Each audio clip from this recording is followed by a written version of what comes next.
कर दिया कि भगवान शिव की कथा श्राद्ध है। इस मनुष्य यूनि पाने का एक उद्देश्य क्या है? भगवान शिव की कथा में मन लग जाए तो सारे दुख समाप्त हो जाएंगे। तो प्रस्ताव पारित हुआ और कलयुग में उसी दिन से भगवान शिव की कथा, इसे शिव महापुराण कहते हैं, इसका प्रचार हुआ है। अब आगे की कथा में मुनियों ने पूछा कि महाराज ये श्रवण और मनन क्या है? श्रवण का मतलब ये कथा सुन रहे ना, हमारे पास मुंह कितना है? 10 है क्या? मुंह कितना है? एक है। और कान कितने हैं? तो कौन काम ज्यादा होगा, बोलना कि सुनना? सुनना ज्यादा होगा, 2 कान है, इसलिए कहा के सुनो, इन कानों से सुनो। अब क्या सुनो? हिंदी गाना, हीरोइन की डांस। अरे हमारे हिंदुओं में इतना प्रदूषण हो गया है कि गणेश की विसर्जन में जाएंगे तो भी डीजे बजेगा, दुर्गा के विसर्जन जाएंगे तो भी डीजे बजेगा, और कैसे नाचते हैं लोग, आप सबको देखे होंगे। एक मुसलमान भाई का जब वो निकलेगा ना ताजिया, कोई नहीं पीता उसमें। ईसाइयों का जब निकलेगा 25 दिसंबर को, कोई नहीं पीता उसमें, कोई नहीं पीता, कोई लगेगा ही नहीं पीने का। हम आगे बढ़ गए ना, सभ्य हो गए हम हिंदू लोग बहुत ज्यादा। नकल करना चाहिए हमको। उनको इतवार के दिन चर्च पे लोगों की भीड़ जमा हो जाती, जगह नहीं है, सब काम छोड़ के जाते हैं। शुक्रवार के दिन बड़े बड़े व्यापारी हैं, जाके देखो मस्जिद में जगह नहीं रहता। और हम हिंदुओं को कौन सा दिन है? हफ्ते में 1 दिन इकट्ठा होते हैं मंदिर में? नहीं। तो भैया धर्मो रक्षति रक्षिता, हम धर्म की रक्षा करेंगे तो धर्म हमारी रक्षा करेगा। हमारे लिए कोई दिन नहीं। कुछ लोग बोलते नहीं सोमवार के दिन शिव की पूजा करनी चाहिए, पक्का शिव पुराण में खोजा, नहीं मिला मेरे को, नहीं मिला, इसमें आदित्यवार लिखा हुआ है। हम लोग बोलते नहीं सोमवार को शिव की पूजा करनी चाहिए, बाकी दिन टूर में रहते हैं भगवान। मंगल बुधवार गुरुवार सोमवार शनिवार सब टूर में जाते होंगे, यहाँ नहीं रहते। देखना तो रहते कि नहीं रहते। अगर नहीं रहता तो फिर मंगल हो तो गुरु शुक्र शनि को क्यों पूजा होता है यहाँ पे? ऐसा नहीं है। आदमी इतना व्यस्त है, करना नहीं चाहता, इसलिए सप्ताह में 1 दिन तो कम से कम करो। सरकार भी कहती है 1 दिन छुट्टी करो, रोज रोज काम करके मरो मत, 1 दिन दुकान बंद रखो, सरकार ने भी नियम बनाया। वैसे ही हिंदू हो तो कम से कम 1 दिन अपने भगवान के लिए निकालो, पूजा करो। कोई निश्चित नहीं है। जिस दिन आपके मन में भगवान शिव की भक्ति आ गई वही दिन सोमवार होगा, वही दिन रामनवमी होगा, वही दिन कृष्ण जन्माष्टमी होगा, वही दिन गणेश चतुर्थी होगा। तिथियां तो बना दी गई है इसलिए कि ये नहीं जाएगा, बनाओगे नहीं तो ऐसा नहीं करना है। और जब भी आप पूजा करने जाओ, नो प्रदर्शन। तो प्रदर्शन में दिखावट होता है, दिखावट में बनावट होता है, और बनावट में गिरावट होता है, फिर वो उठ नहीं सकता। एक लड़के की शादी में देखो, हमारे लड़कों में कितनी ताकत, आज के लड़कों में कितनी ताकत है, जवान है कितनी ताकत है। एक लड़के की जून में शादी में, जून माने गर्मी का महीना, 12% हुआ, घर में बारात आई, बहू अंदर है। जब कार्यक्रम खत्म हो गया तो जोर से चिल्लाया, माँ माँ। कहा बेटा? बोले माँ पानी गर्म कर दे। क्यों?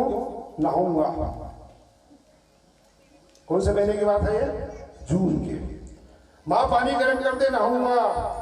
नहीं आई थी बहू, सुनी तो तुरंत चूड़ी को फोड़ने लग गई, चूड़ी फोड़ना शुरू कर दी। सास देखी, बोले अरे अब भागन को लक्षणी, ये चूड़ी तो साग के निशाने का एक फोड़ रही है। तो वो कहती है कि माँ जो काम 2-4 महीने बाद करना है तो उसको अभी मैं कर लेती हूँ। बोले क्या? जो महीना जून, जो लड़का जून के महीने में गर्म पानी में नहाता है, दिसंबर जनवरी आएगा तो बचेगा, ये तो ठंडे में वैसे बढ़ जाएगा। तो मैं 4 महीने पहले काम कर रही हूँ। ऐसे हमारे आज के जमाने में। दूसरी बात बताऊं, एक लड़का 4 चक्के गाड़ी में गया, जा रहा था, रास्ते में प्यास लगी उसको, एक कुआं दिखा, कुआं में बाल्टी रस्सी भी रखी है। गाड़ी से उतरा, कुएं के पास गया, बाल्टी रस्सी रखी है, पानी नहीं निकाल रहा है, बैठ गया। एक लड़का फिर पीछे से गया घोड़े में सवार होके, उसको भी प्यास लगी थी, वो भी गया कुएं के पास, बाल्टी रखा है, रस्सी रखा है, पानी नहीं निकाला, वो भी बैठ गया। तीसरा पाइप में पहुंचा, वो भी वहां बैठ गया, पानी निकाला, नहीं पिया। तीनों बैठे हैं, प्यास लगी है। चौथा गया साइकिल में, तो तीनों मिलकर उसको बोले अच्छा हो गया भैया तू आ गया, एक काम कर कि बाल्टी रस्सी रखी है, प्यास लगी है, पानी निकाल के बाल्टी में हमको पिला दे। तो बोले क्यों? तो पहला बात होता है कि मैं साहब जाता हूं, कभी घर में एक गिलास पानी निकाल के नहीं पिया, मेरा बाप बहुत बड़ा अफसर है। तो उसने दूसरे से तुम कौन हो? बोले मैं अमीर जाता हूं, मेरा बाप बहुत बड़ा अमीर था, अमीर है, मैं भी कभी पानी निकाल के नहीं पिया। एक ने कहा मैं शहजादा हूं, तीनों पानी निकाल, एक कहता है अमीर जाता हूं, एक कहता है शहजादा हूं, मैं कहता है साहब जाता हूं। तो बोलता है मैं कौन हूं मालूम है? बोले बताते ना। बोले मैं हराम जाता हूं। अरे मैंने अपने कभी माँ बाप का गिलास पानी नहीं पिलाया तो तुमको क्या पानी पिलाऊंगा? तो आजकल ऐसा ही चल रहा है, ऐसा ही चल रहा है। जो खुद पानी निकाल के नहीं पी सकता उसको बोलोगे कंटी में जाके तालाब में पानी देगा माँ बाप को, तो संभव है? नहीं है संभव। इसलिए जीते जी आजकल यही चल रहा है कि जीते जी अपना पिंडदान कर लो, गौदान कर लो, पिंडदान भी कर लो, कोई दिक्कत नहीं है। पता नहीं बेटा करेगा कि नहीं करेगा, अभी समय है, धन संपत्ति आपके हाथ में है, बेटा गला दबाता है, मरने मारने को तैयार हो जाता है। इसलिए अच्छा है अभी हमारे अनुज छोटे भाई बैठे हैं, मैं झूठ नहीं बोल रहा हूँ, सब जानते हैं उसकी हालत। उसने एक निश्चय किया भैया शिव पुराण करना है। मैं गदगद हो गया, मेरा आंसू निकला उस दिन जहाँ प्रोग्राम हो रहा था, वहाँ पे गया था ये संकल्प करने के लिए। कैसे मैं सोचा कार्यक्रम में आया होगा, ये हमारे सब लोग थे, सबके सामने से कहा कि नहीं मैं संकल्प लेने आया हूँ, शिव पुराण मुझे करना है। मेरी आंखों में आंसू आ गए। मैं बोला भैया अच्छा काम सोच लिया, ये बर्बाद हो ही रहा है जैसा कि, लेकिन यहाँ जो जाएगा ना वो खाते में लिखा जाएगा। तो आप लोग भी सब मिल के आशीर्वाद दो इनको, इनके दुख को आप सभी लोग जानते हैं। मैं भगवान से प्रार्थना करूँगा प्रभु जिस किसी भी हाल में हो, जैसा हो, आपके शरण में आ गए हैं तो आप अंतर्यामी हो, बताने की जरूरत नहीं है।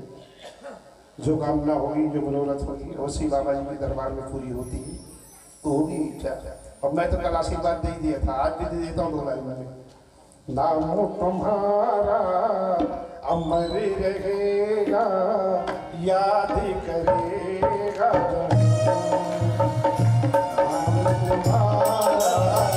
अमर रहेगा, याद करेगा।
हरे हरे महादेव बम बम महादेव।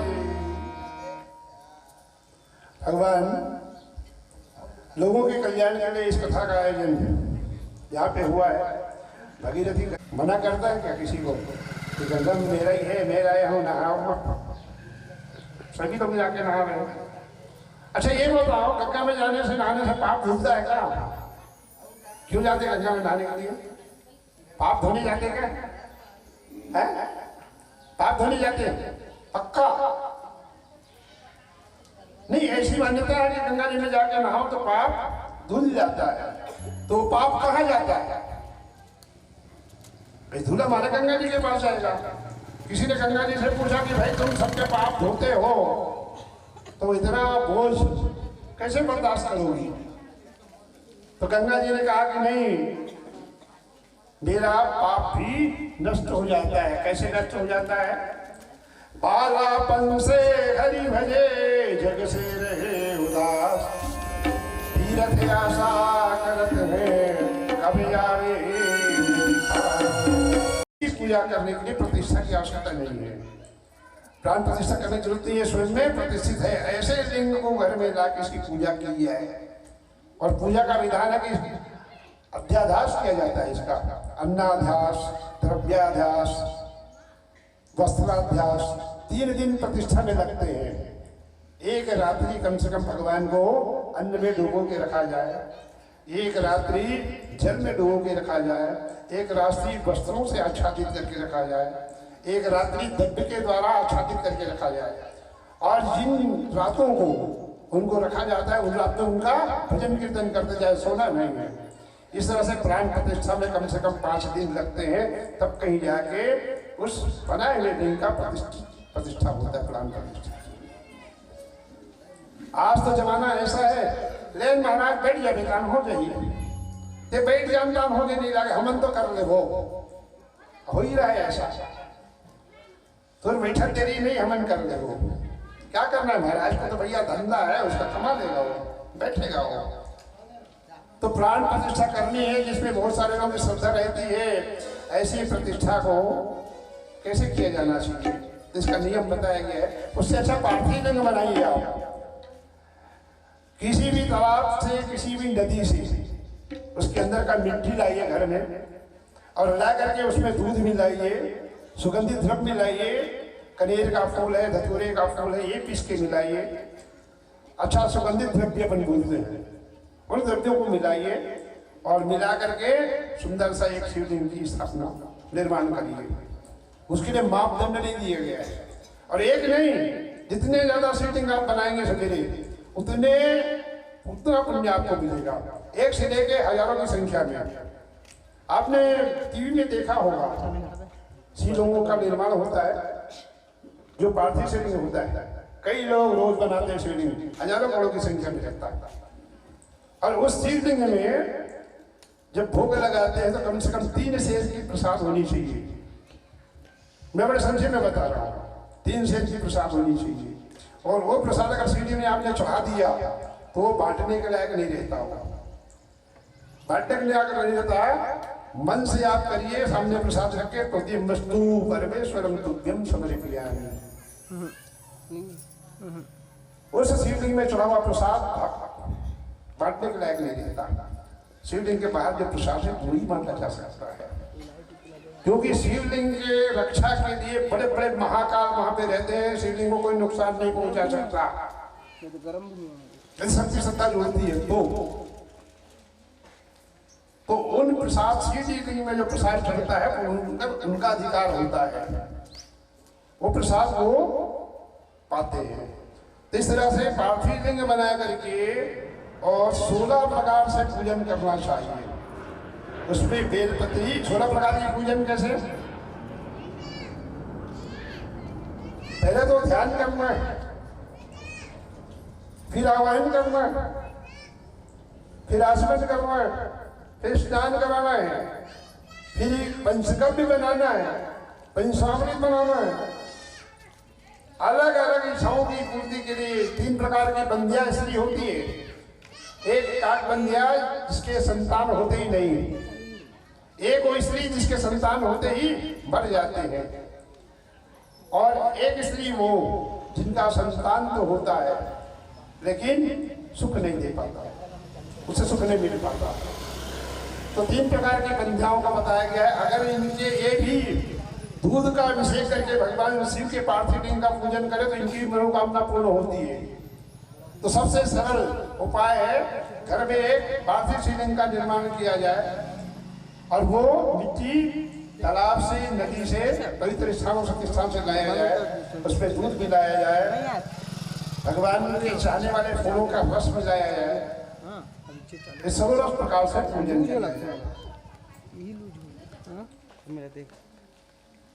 तो इस पूजन में कलियुग के प्राणियों का हित जरूर होगा। बस एक और जुड़ा होना चाहिए, प्रेम और श्रद्धा विश्वास 3 चीज जरूर होना उनके साथ में। सुखदेव जी, सूची महाराज कहते हैं ऋषिगण, वास्तव में इस लिंगेश्वर भगवान की उत्पत्ति कैसे हुई थी। तो एक बार ब्रह्मा जी से सैया में सोए भगवान विष्णु के पास जाते हैं और जाकर के बोलते हैं कि विष्णु उठो, तुम मेरा प्रणाम करो, तुम मेरे बेटे हो, मैंने तुमको पैदा किया। ये लूज है ये। भगवान विष्णु सुने, लेकिन ज्यादा अनर्गल बात बोलने के कारण भगवान विष्णु को गुस्सा आया। बोले बेटा, मैं तेरा बेटा नहीं, तू मेरा बेटा है। बोले कैसे? मेरी नाभि से कमल निकला और कमल से ही तू उत्पन्न हुआ है, तो तू मेरा बेटा हुआ। इस तरह दोनों में विवाद छुड़ गया हुआ और बात ही बात कर से पड़ी आएगी। बात होते होते हाथ पैर चलाने लग गए ब्रह्मा विष्णु दोनों, और अंत में अपना अपना अस्त्र निकाल दिए और इतनी भयंकर लड़ाई हुई, इतनी भयंकर, इधर से पशुपतास्त्र, उधर से आकर सब बड़े बड़े अस्त्र छोड़े जाने लगे। तीनों लोक में हाहाकार मच गया। सारे देवता कर गए भगवान शंकर जी के पास, त्राहिमाम त्राहिमाम त्राहिमाम, कहो देख कैसे आया तुम लोग। बोले महाराज ब्रह्मा विष्णु दोनों युद्ध कर रहे हैं, इसमें तीनों लोग में प्रलय हो रहा है, जाके बचाइए, तीनों लोगों को बचाइए। भगवान शंकर जी का ठीक है मैं चलता हूँ, तुम लोग भी चलो। अब भगवान शंकर जी आए हैं नंदी में सवार होकर, युद्ध चल रहा है। कुछ देर शंकर जी देखे, देवतागण भयभीत हैं। जब इनका युद्ध बंद नहीं हुआ तो भगवान शंकर जी अंतर ध्यान हो जाते हैं। अंतर ध्यान होकर के एक स्तंभ के रूप में ब्रह्मा विष्णु दोनों के बीच में प्रकट हो गए। इतना दिव्य प्रकाश, अचंभित दोनों की आंखें। युद्ध बंद हो गया, ब्रह्मा जी भी बंद कर दिए युद्ध करना, विष्णु जी भी युद्ध करना बंद कर दिए। उस स्तंभ को देख करके खंबे के समान दोनों आश्चर्यचकित हैं। युद्ध बंद हो गया। भगवान शंकर जी की स्तुति विनती करते हैं, दोनों पूजा करते हैं। विष्णु जी ब्रह्मा जी जानते हैं कि कौन प्रकट हुआ है। दोनों ने दोनों तरफ से विनती की, प्रार्थना की। भगवान शंकर जी प्रकट होकर के इनको समझाया कि तुम युद्ध क्यों करते हो, न ये तुम्हारा बेटा न तुम तुम्हारे बेटे, न इसका बाप। अरे तो मैं हूं यहाँ पे शंकर, जिन्होंने तुम दोनों को बनाया है, फिर तुम व्यर्थ अभिमान कर रहे हो। तो यहाँ पे एक बात और आती है कि जब वो स्तंभ खंबा प्रकट हुआ भगवान शंकर का, तो दोनों आश्चर्यचकित रहे ब्रह्मा विष्णु। अब उसके अंत का पता लगाने के लिए विष्णु जी आगे चढ़े ऊपर की ओर और ब्रह्मा जी नीचे की ओर चले गए। ब्रह्मा जी ऊपर की ओर और विष्णु जी नीचे की ओर गए। कितनों वर्ष बीत गया पता नहीं लगा। ब्रह्मा जी को एक केतकी नाम का फूल मिला। फूल ब्रह्मा जी सोचे मैं कहाँ जाऊंगा, इसलिए इस फूल को ले चलता हूँ, ये गवाही दे देगी कि मैंने अंत पा लिया, शिव जी मान जाएंगे। केतकी के फूल को लेके ब्रह्मा जी आए और झूठ बोला भगवान शंकर जी के पास कि बोले आपके इस खंडे का अंत पा लिया। भगवान शंकर जी प्रकट हो गए। उन्होंने कहा ब्रह्मा जी तो झूठ बोल रहा है। बोले नहीं, मैं गवाही लेके आया हूँ, केतकी का फूल गवाही है। भगवान शंकर जी तो अंतर्यामी जान गए कि ब्रह्मा जी झूठ बोल रहे हैं। तो उनको आया गुस्सा, और जैसे ही गुस्सा आया तो उनके बीच भाव से उन्होंने भैरव को प्रकट कर दिया। हाथ में तलवार लिए, भयंकर वेश भैरव जी का। क्या याद है? बोले इसका मस्तक छीनने में कर दो, काट डालो। उठाया तलवार भैरव जी ने, ब्रह्मा जी के एक मस्तक को काट डाला। 5 मुख वाले ब्रह्मा जी थे, एक मुख को काटा। सारी गर्मी उतर गई ब्रह्मा जी की, त्राहिमाम त्राहिमाम त्राहिमाम। और इस घटना को देख करके भगवान विष्णु के भी क्रोध शांत हो गए। आके उन्होंने ब्रह्मा जी को बताने के लिए हाथ जोड़ा कि प्रभु हम आपकी महिमा नहीं जानते। भैरव को आज्ञा मिला था कि इसके सिर को छेद कर दो। एक ही सिर कट पाया था। ब्रह्मा विष्णु दोनों जाके भगवान शिव के शरण में गिरे हैं, स्तुति विनती की। फिर भी भैरव मान नहीं रहा था। भगवान शंकर की स्तुति हुई तो भगवान शंकर का बेटा आप इसका एक ही सिर काटे हो, ठीक है, इसको जीवन दान दो। इस तरह से ब्रह्मा जी का एक सिर कट गया। ब्रह्मा जी बड़े दुखी कि क्या करना चाहिए। अब भैरव जी का गुस्सा शांत नहीं हो रहा है। भगवान शंकर जी बोले, दयालु तो है ना, तुरंत द्रवित हो गए। उन्होंने कहा ब्रह्मा जी बाकी सिर तो तुम्हारा नहीं कटेगा, लेकिन ये 5वां सिर यहाँ नहीं रहेगा तुम्हारे पास, सीधे मृत्यु लोक में जाएगा। ये कपाल बन जाएगा, कपाल। और दुष्टों के लिए ये बड़ा ही दुखदायी होगा।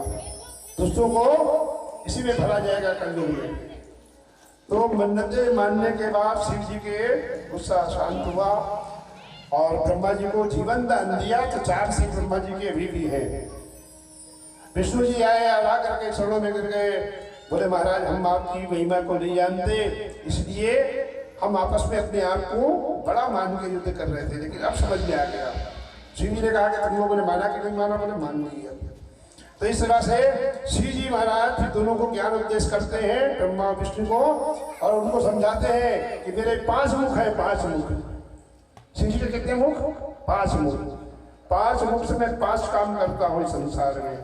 एक है सृष्टि का निर्माण, दूसरा है जो निर्माण होता है उसकी स्थिति बनाए रखना, तीसरा संहार, चौथा तिरोभाव, माने मुझमें कोई मैं उदासीन रहता हूँ, चाहे श्रृंगार हो या सृष्टि हो, तिरोभाव, और 5वां है अनुग्रह। इस 5 मुख से शंकर जी इन 5 गुणों को धारण करते हैं, इसलिए भगवान शंकर के 5 मुख हुए हैं। भगवान शंकर जी के इन्हीं 5 मुख के द्वारा ये सारे सृष्टि का काम होता है। भगवान विष्णु से प्रसन्न होकर के शंकर जी का मैं तुमको सृष्टि का पालन करने का जिम्मेदारी सौंपता हूँ। ब्रह्मा जी को कहा कि मैं मेरी सहायता करो, तुम सृष्टि का काम तुम ले लो, सृष्टि का काम उनको सौंपे। 3 काम भगवान शंकर जी करते हैं, तिरोहित, संहार और अनुग्रह। तीनों काम भगवान शंकर जी का है। तो अभी 3 नेत्र उनके दिखा। तीनों नेत्र एक लक्षण है, तिरोहित करना, संहार करना, अनुग्रह करना। जब तीसरा नेत्र भगवान शंकर का खुलता है तो समझ लो कि प्रलय होने वाला है। हर हर महादेव, बम बम महादेव।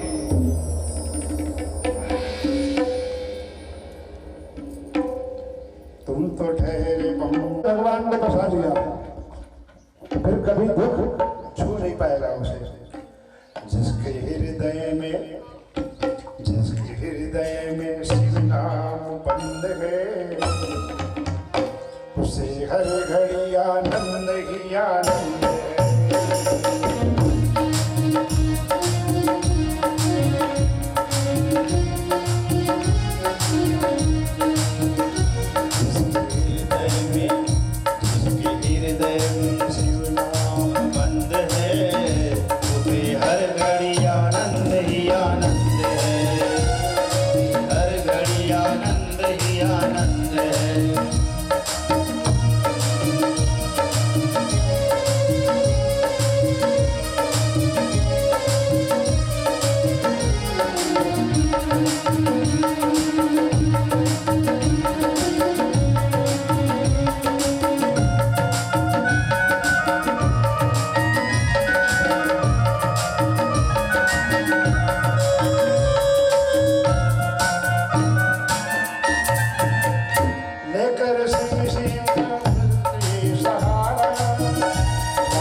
कि यदि अपना कल्याण चाहते हैं कलयुग के प्राणी, तो फिर शिव की अचल या फिर चल दोनों मूर्ति बनाया जा सकता है।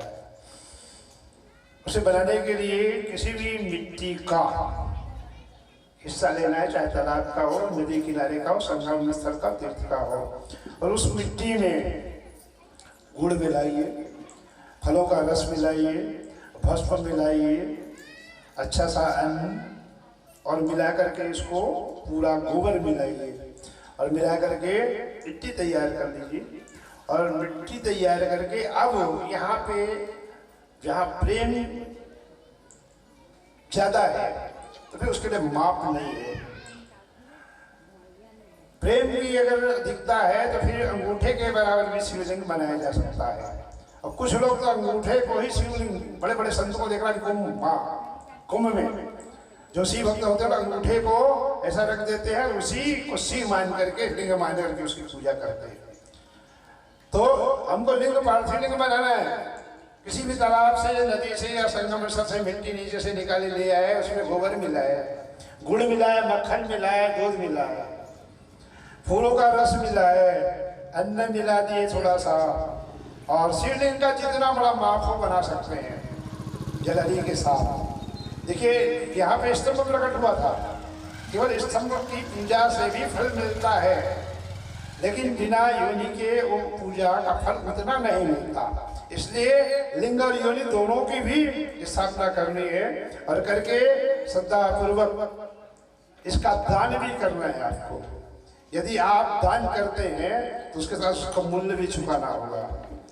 और किसी भी को अगर शिवलिंग की पूजा अर्चना करके दान करना है, अगर विसर्जित नहीं करना है तो दान करते समय उसका मूल्य दिया जाए तो भी उसका बड़ा पुण्य होता है। श्रद्धा पूर्वक किसी भी शिव भक्त को, जो शिव को मानता है, उसको दान करिए आप। अरे करे किसी कोई करेंगे तो ले जाके फेंक देगा, उसकी पूजा नहीं करेगा। जो शिव का भक्त है, शिव को मानता है, उसको दान करिए। और शिव मंदिर के लिंग की स्थापना के बाद, पार्थिव बनाने के बाद कम से कम 1000 भगवान शिव का नाम का जाप जरूर करिए। 1000 शिव का माने 10 माला हो गया समझ लो। और माला किसका रहेगा? रुद्राक्ष की माला रहेगी। अब रुद्राक्ष के बारे में बताया गया कि आंवले का जो फल है उसके बराबर जो रुद्राक्ष है वो ज्यादा ही महत्वपूर्ण माना गया है। दूसरी बात, उस रुद्राक्ष में पहले से कीड़ा न लगा हो, छेद ना हो, या छेद हो, पहले से प्राकृतिक रूप से अगर छेद वाला रुद्राक्ष मिल जाए तो और ज्यादा वो पुण्यदायी होता है। तो रुद्राक्ष की माला से भगवान का 1000 नाम जाप करें। अच्छा, ब्राह्मण को अधिकार है कि वो नमः शिवाय बोले, 5 अक्षर का मंत्र। ओम लगा देते तो क्या होता है? शिक्ष हो जाता है, लेकिन पंचाक्षरी मंत्र है ये। केवल ब्राह्मण को अधिकार है कि नमः शिवाय बोले।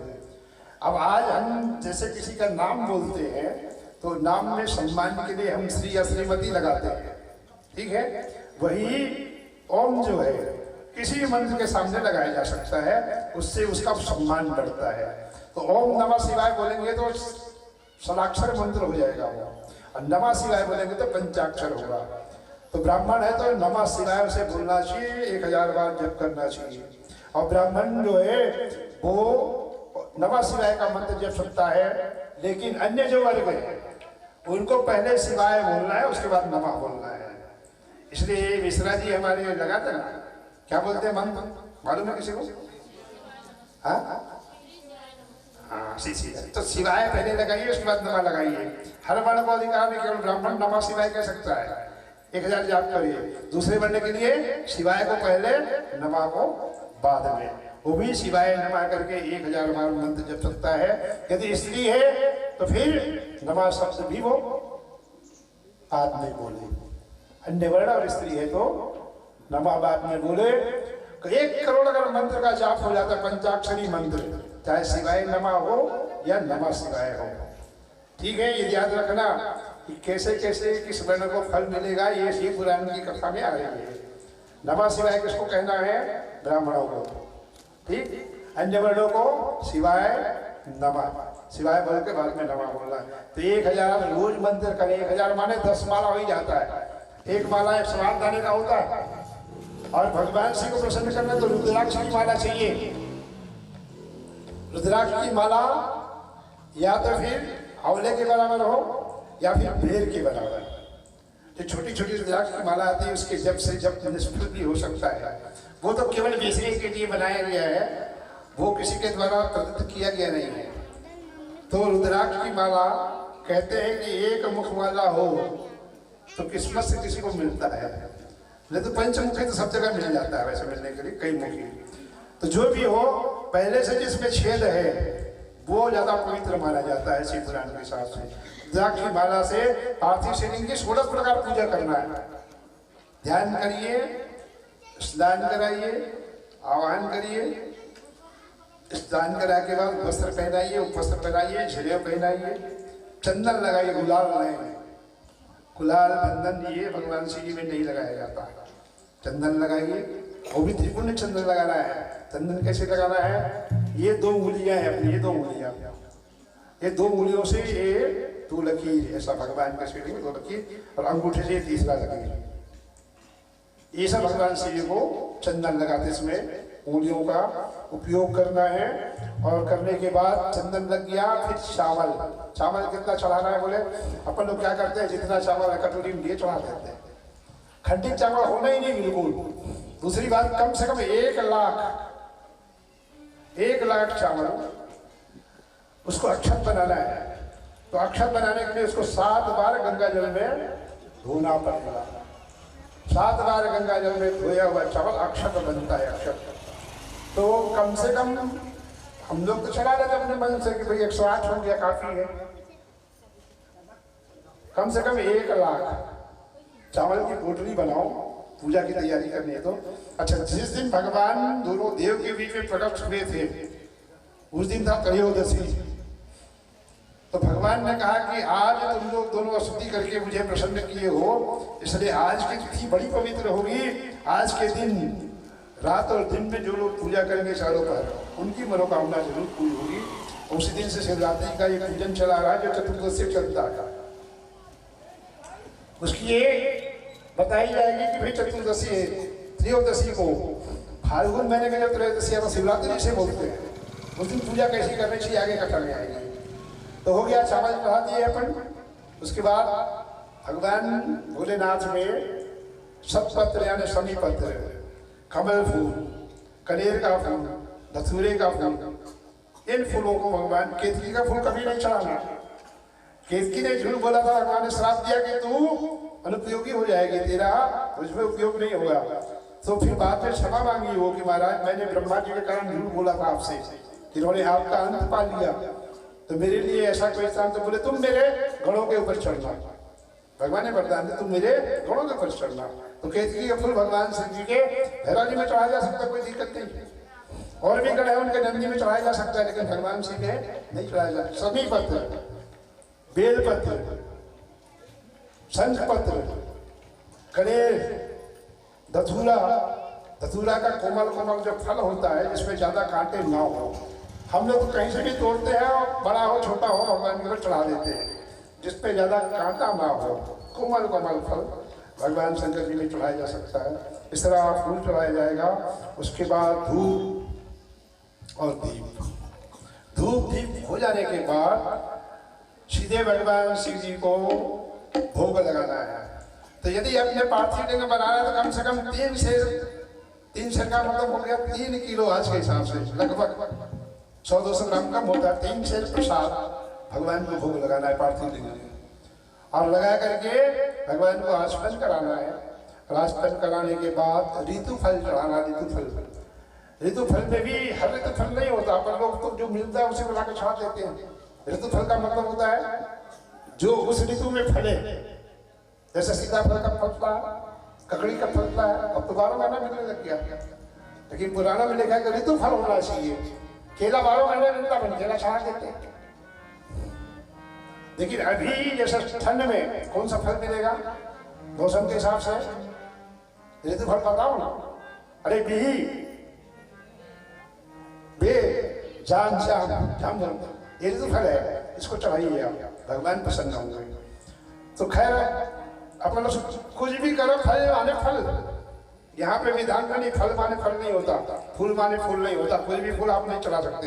अगर आपका फूल की व्यवस्था नहीं, मत चढ़ाइए शंकर जी में, परिणाम अच्छा नहीं होगा और फल नहीं मिलेगा। जैसा देवता वैसी उसकी पूजा होनी चाहिए। तो कंजक में भगवान शंकर जी की पार्थिव लिंग बनाने का तरीका, उसके बाद 16 प्रकार से पूजन हो गया। नित्य फल आपने चढ़ा दिया, श्रीफल चढ़ाइए। श्रीफल माने नारियल। नारियल एक बार देख ली चेक करके, सस्ता वाला मत चढ़ाइए, क्योंकि सस्ता वाला हमेशा सड़ा होता है। अब पैसा बचाने के चक्कर में ले दे दे कुछ नहीं हुए, फोड़े तो नहीं करो, फोड़ना भी नहीं उस नारियल को। सीधे में चढ़ाया हुआ नारियल फोड़ा नहीं जाता, दान किया जाता है। श्रीफल अगर चढ़ाते हैं तो आप उसको छोड़ दीजिए, आप मत फोड़वाइए उसको, ले जाने वाला ले जाएगा। तो इस तरह से फल हो गया, ऋतु फल। उसके बाद तांबूल, पान चढ़ाइए, लौंग, इलायची, कपूर। लेकिन पान में कपूर का होना आवश्यक है यदि आप पार्थिव लिंग की पूजा कर रहे तो इस तरह से तांबूल फूल हो गया। और उसके बाद होता है दक्षिणा। दक्षिणा कितना चढ़ा, कम से कम कितना? 2 सोने के सिक्के उसमें लिखा गया। इसमें उस समय सोने के सिक्के चलते थे, कम से कम 2 सोने के सिक्के श्री पार्थिव शिव में। उस समय की बात है ना, जिस समय पुरानी की रचना हुई, उस समय सोने ही सिक्का के रूप में चलता था। अब आज तो सोना के रूप में नहीं चलता, फिर भी अपना त्याग श्री जी में दक्षिणा चढ़ाइए। कम से कम 2 सिक्के के हिसाब से। आज का तो अपन कर नहीं पाएंगे ना उसको, 2000। खैर आप जानना, आपका काम जाने, दक्षिणा होना चाहिए, क्योंकि ये यज्ञ है। केवल आहुति करने से यज्ञ नहीं होता, कुंड बना के स्वाहा स्वाहा बोलने से यज्ञ नहीं, ये पूजा भी यज्ञ है। और यज्ञ जब हो रहा है तो उसमें दक्षिणा जरूरी है। बिना दक्षिणा के, यज्ञ की पत्नी है दक्षिणा। अब 2 बार दक्षिणा देना पड़ता है। एक ब्राह्मण जो देते हैं ब्राह्मण दक्षिणा होता है, दूसरा भोसी दक्षिणा होता है। दोनों जरूरी है अगर नियम आप कहते हैं तो। आज का तो दक्षिणा मांगे नहीं कि मुंह से पड़ा 5 लाख का टेंट आ जाएगा शादी में, ठीक है, पेटियां पता नहीं कितनी आ जाएगी, गली में बहने लग जाएगा। दक्षिणा देते समय महाराज को कहा, महाराज 5000 नाम कीर्तन का जमीन तो 5000 महाराज मांग दिया, नाम कीर्तन का जमीन लिख दें पट्टा। तो ये होती है बात। तो श्रद्धा कहाँ पे है? जबकि महाराज संस्कार कराता है ना, अग्नि के फेरे करवाता है, मंत्रों का उच्चारण करता है वो, ताकि उस परमेश्वर को भी साक्षी मान के, धूपधारा को साक्षी मान के फेरे करवाता है। और ये आपके विवाह में वर वधू के बंधन में साक्षी रहेंगे, आशीर्वाद देता है। और जो बराती जाते हैं, जब दूसरे दिन रिसेप्शन होता है ना, इतने लोग आशीर्वाद देते हैं, ठीक है। तो हम अपने कर्तव्यों को, यज्ञ में इन सारी चीजों का होना जरूरी है। जो भी दिया जाए श्रद्धा से दिया जाए, श्रद्धा से दिया जाए। दक्षिणा हो गया, उसके बाद आरती होगी। आरती क्यों की जाती है? आरती में कितनी बत्ती होनी चाहिए? विषम संख्या में आरती की बत्ती होनी चाहिए। 1, 3, 5, 7 विषम संख्या में। और जितनी आरती की बत्ती होगी उतना ही ज्यादा पुण्य होगा। अब हम लोग करवाते हैं, जैसे दुर्गा पूजा होता है, वहां भी तो हम लोग बोलते हैं भाई एक बड़ी आरती होना चाहिए, क्या महाआरती होनी चाहिए, हर घर से दीपक आए और जगमगाते हुए माँ के मंदिर में आरती हो। तो जितनी ज्यादा आरती होगी उतना ज्यादा मैं ये प्रसन्न भी होगी। और प्रसन्न होगी तो कोई गाली थोड़ी देगा, बदुआ थोड़ी देगा, आशीर्वाद देगा। तो चलो यहाँ पे आरती हो गई। आरती होने के बाद प्रार्थना होनी चाहिए। प्रार्थना के बाद इसको बोलते क्षमा प्रार्थना। मंत्रहीनम क्रियाहीनम भक्तिहीनम सुरेश्वर यद्भूतं मया दे परिपूर्ण तदस्तुमे। पापोऽहं पापकर्मायां पापात्मा पापसमो त्राहि मां श्री आरती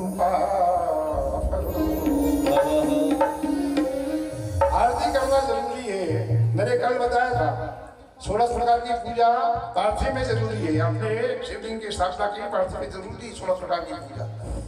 पूजा का मतलब मंत्रोच्चार के साथ, अन्यथा वो सेवा हो जाएगा ना। नला दिए, बुला दिए, वस्त्र चढ़ा दिए। आपने शिवलिंग में स्नान कराया, कभी वस्त्र चढ़ाया? चढ़ाते हो? नहीं। नहाने का कपड़ा पहनते हैं क्या? भगवान जी को जरूरी नहीं है। करते हो तो पूरी विधि विधान के साथ करो।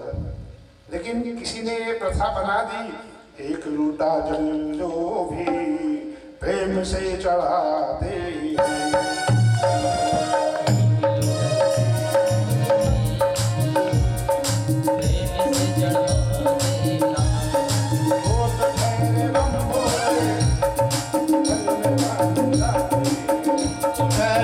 बोले पल में मान जाते हैं।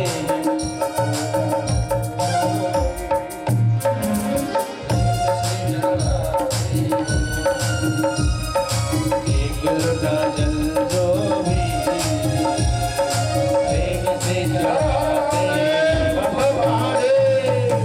चलिए मैंने बता दिया, जो इसमें लिखा है मैंने बता दिया। 16 प्रकार की पूजा होनी चाहिए, प्रार्थना अंत में होनी चाहिए कि प्रभु आप नहीं जानते संस्कृत, कोई दिक्कत नहीं है, लेकिन क्षमा याचना तो आपको मांगनी ही पड़ेगी।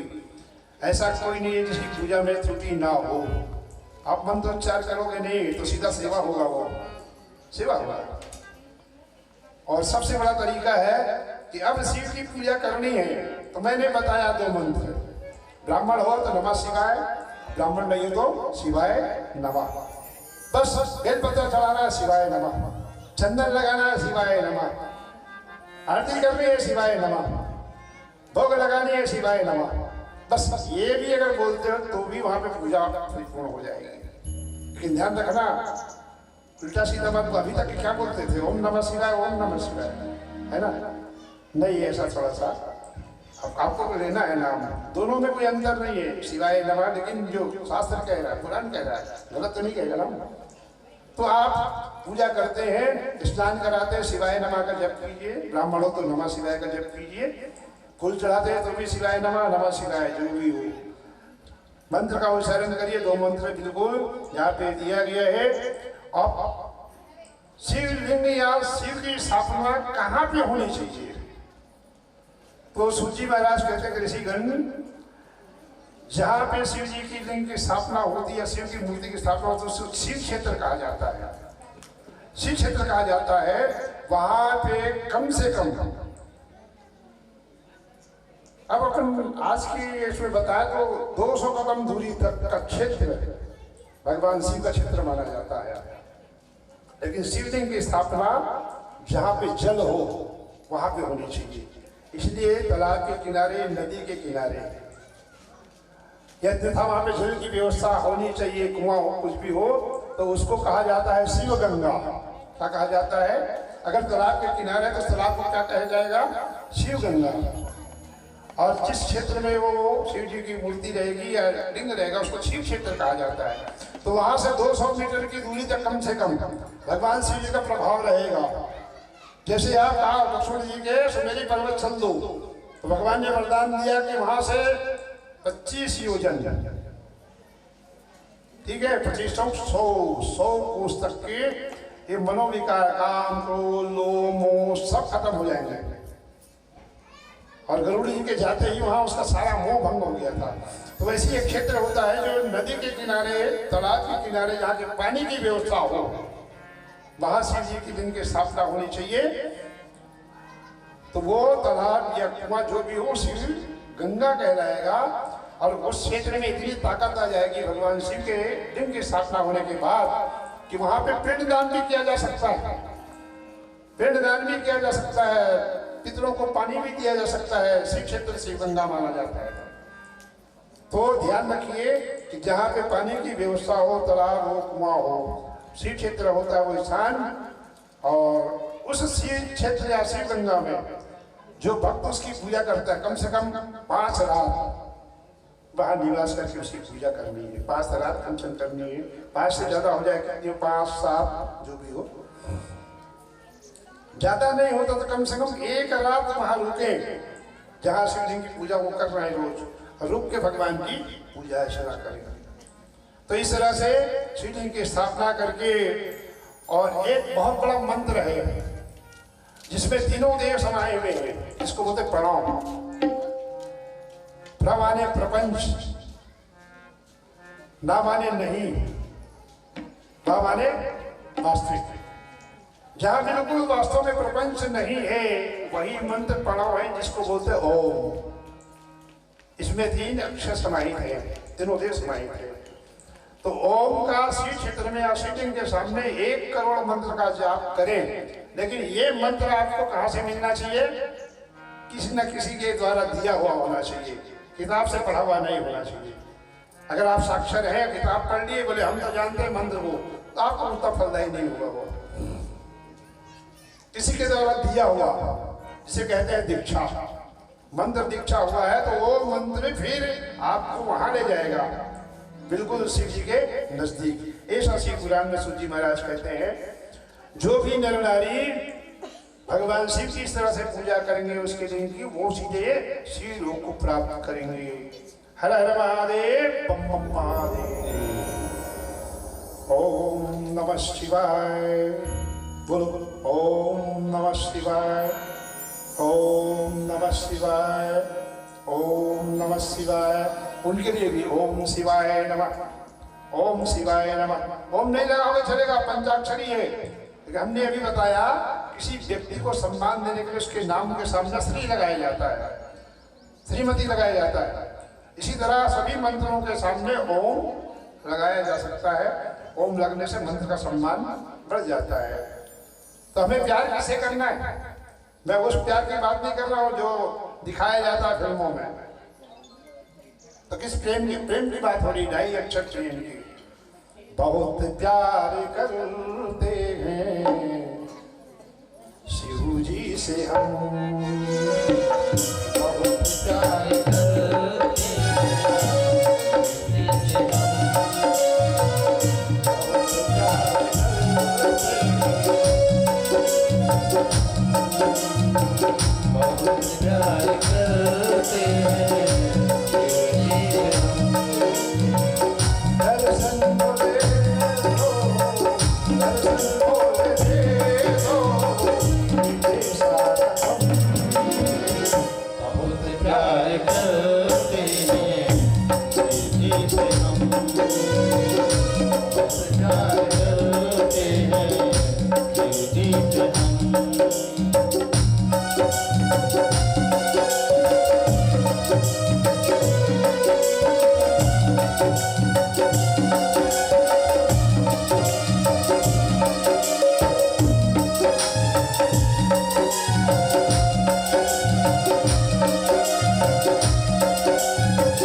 आपके सिवा मेरा कोई दूसरा नहीं है। जमाने से ठोकर खा के मैं आपके शरण में आया हूँ, सिर्फ आपका ही भरोसा है। तो ये इतने निष्ठुर नहीं है कि किसी भक्ति भी कारण हो। सुनेंगे नहीं कोई दे सिवाय शिव हमारा, नहीं कोई दे सिवाय शिव हमारा, नहीं कोई दे सिवाय शिव हमारा, नहीं कोई दे सिवाय शिव हमारा। हमें चाहिए बस तेरा ही सहारा, हमें चाहिए बस तेरा ही सहारा। दशा में दशा में तो कर दो रहम, बहुत प्यार करते हैं शिव जी से हम, बहुत प्यार करते हैं शिव जी से हम। दर्शन भोले दे दो, दर्शन भोले दे दो, बहुत प्यार करते हैं शिव जी से हम, बहुत प्यार करते हैं शिव जी से हम। सुना है किधर पे जो आया सवार, सुना है किधर पे जो आया सवारी, सुना है किधर पे जो आया सवार, सुना है किधर पे जो आया सवारी। हरी उनकी झोली गया ना वो खाली, गरी उसकी झोली गया ना वो खाली। जियो जब तलक तेरा, जियो जब तलक तेरा, करूं मैं भजन, बहुत प्यार करते हैं शिव जी से हम, बहुत प्यार करते हैं शिव जी से हम। हरे हरे महादेव। कब से शुरू हुई है किसी को मालूम है? जाते तो अपन कावड़ नजर लेके कब से शुरू हुई, कौन शुरू किया? शिव पुराण में एक बात आती है, दमदमनी की बेटे 6, सबसे छोटे बेटे का नाम था परशुराम। एक बार जब दमदमनी की पत्नी रेणुका महाराज ने कहा कि मुझे पूजन करनी है, तुम जल लेके आओ। घड़ा लेके जल लेने गई नदी में, और वहां पे क्या देखती, कुछ मछली वहां पे क्रीड़ा कर रही थी। उस जल क्रीड़ा को देखते देखते ये भूल गई कि मुझे जल लेके जाना है, देर हो गई। बहुत देर बाद ये पहुंची, पूजा का समय निकल गया। जमदग्नि महाराज क्रोधित हो गए, उन्होंने अपने छोटे बेटे को बुलाया, बड़े बेटे को बुलाया, बुला के बोले तेरी माँ बहुत बड़ा अपराध की है, मेरी आज्ञा कि इसका सर धड़ से अलग कर दे। सिर झुकाया सामने खड़ा है, बेटा ने कहा पिताजी ये काम मुझसे नहीं होगा। दूसरे बेटे को बुलाया, उससे भी नहीं कहा कि तू तेजा भाई है, तेरी माँ, इन दोनों का सिर काट दे। वो भी खड़ा रहा। 5 बेटों ने आज्ञा का पालन नहीं किया। 6वां बेटा आया परशुराम जी, सर्वशास्त्र पिता किया। तुझे पिताजी क्या किया है? बोले 5 भाई तेरे हैं, तेरी माँ है, इन्होंने अपराध किया है, मेरे अपराधी हैं, इनका सिर काट दे। उठाया फरसा, परशुराम जी ने 5 भाई के सिर धड़ से अलग कर दिया, माँ के सिर को धड़ से अलग कर दिया, 6 को काट दिया। जब तक नहीं महाराज प्रसन्न हुए, बोले बेटा तुमने मेरी आज्ञा का पालन किया है, वरदान मांगो। परशुराम जी ने कहा पिताजी यदि आप मुझ पर प्रसन्न है, वरदान देना चाहते हैं तो ये दीजिए, मेरे 5 भाई और मेरी माँ जीवित हो जाए। जब तक ने क्या बेटा तथास्तु, पिता की आज्ञा का भी पालन हो गया, किसी का कुछ नुकसान भी नहीं हुआ।